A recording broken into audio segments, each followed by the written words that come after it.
Over the last several years, the deeper I've gotten into my faith, the more that I've dived into my Bible and just truly deepened the walk that I have with the Holy Spirit, the more that I have noticed that people come to me and they ask me questions about who God is, what the Holy Spirit is, and why I am a little bit different.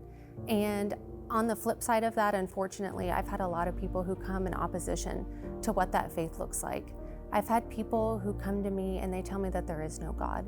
They tell me that it is a made-up fallacy and that I believe in something that doesn't exist. I've been told that only educated people believe that there is no God. The hardest part about all of these instances is it shocked me to silence, and I wasn't prepared.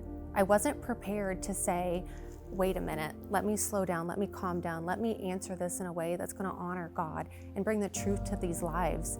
Instead, I just thought, well, I'm educated and I believe that there's a God, and I wasn't ready to give a response that could have brought them to Christ, planted a seed, would have done something in their life to think, I brought a question to her and she gave me a response that I'm going to think about now. And I just want to give you guys some just seeds of wisdom from what I've learned and what I've gathered from the Bible and my walk with the Lord. Before Jesus left this earth, he gave us the Great Commission, and he said, go, make disciples of all the nations to the ends of the earth. And that's not a commission that's just for some Christians. It's a commission for all of us. When you choose to accept the Holy Spirit into your life, that is so that you can use that power to testify. You testify who Jesus is and what he has done for you. Use the power and call upon the Holy Spirit to give you the words, to give you the demeanor, to give you the actions that you need to show who Christ is. The Holy Spirit isn't some inactive gift that we're given that we only get to use on the day of redemption when we meet Jesus. It is a power that we hold in our hearts every single day.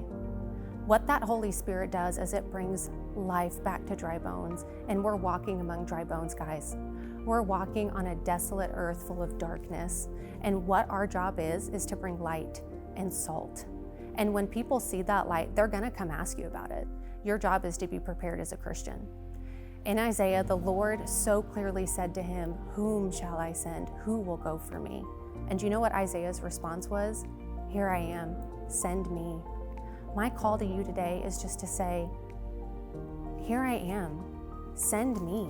When someone comes to me and they ask me who you are, God, send me to witness, send me to testify. Use your testimony to bring that light to that person. You can say, I know God exists because of what he's done in my life. Use your experience to bring the truth to these people. You may try to remember what John 3:16 is, and you are too afraid to even say it because you can't memorize it or say it word for word. We're not called to be the perfect theologian. We're called to use who we are in our personal walk with Christ, to be able to use that as our testimony. Guys, we are to testify. We are to bring this light to this broken world. When people come up to you and they want to start a conversation about God, Satan is going to try to tell you that you're not equipped. He's going to try to bring every ill thing that you've ever done to the forefront of your mind so that you cannot push through to talk about who the Spirit is, to talk about what God has done in your life. You have to beat it back. You call upon the Holy Spirit and you say, give me the joy, give me the excitement, give me the words to convey what he has done in my life so that I can do it in their lives. You are not going to leave this Bible study without knowing that everything that you have learned is not an impression upon your heart ready to use when that day comes. Someone is going to ask you about Jesus. And when I say, whom shall I send? Who will go for him?